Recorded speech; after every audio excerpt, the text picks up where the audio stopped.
I play a lot of different types of games, but some genres usually just don't appeal to me. Usually it's survival games, horror games where you have to constantly run and hide, or turn-based games like JRPGs that turn me off. Until I played Clair Obscur Expedition 33. Spoilers ahead. The gameplay feels fine, it feels snappy on the controls, and at first I struggled with the timing of the dodging and parrying, but I started getting better and better. Especially after putting the Xbox into 120 FPS mode, and I like the sound cues that are in tandem with the fighting, helping you to parry and dodge. Not everything is great though. The terrain of the game sucks because your character constantly gets stuck on the random stuff lying on the ground, which can get annoying, and it's at its worst when using SK. The game sometimes just blocks you from switching between him and your active party, because you're standing in a weird place. The menu and inventory system is hard to navigate through, as the buttons for item menus are on weird places on the screen. It could have been done a lot better or simpler if they just used tabs or something you can tap through. The map system is a bit too simple.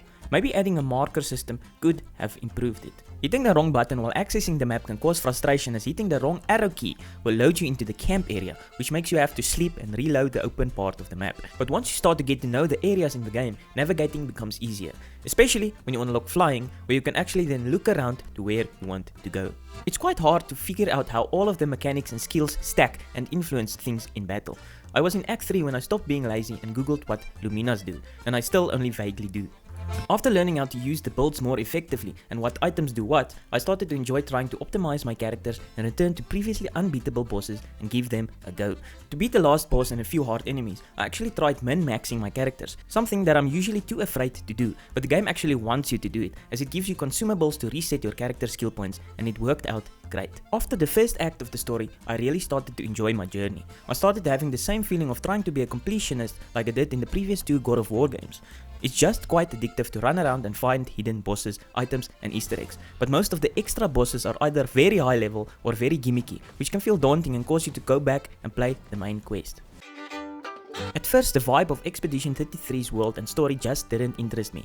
It reminded me of the Order 1886, it looked bland and overly dramatic, but the game starts to get more colorful and interesting. More wacky characters show up further into the game, which lightens up the mood.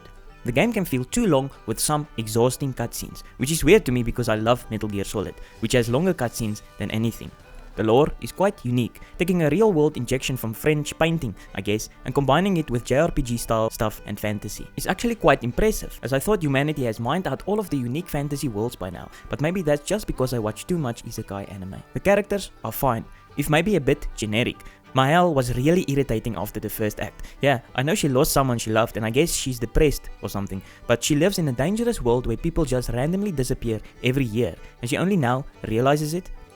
In the end, I didn't find the plot so great, but it's a taste thing for me, because I love a basic bitch hero's journey, but this isn't that. The story was filled with vagueness, almost like an unreliable narrator thing. It's like the animators and actors were already doing their thing halfway through the game, while the writers still didn't finish the end of the story.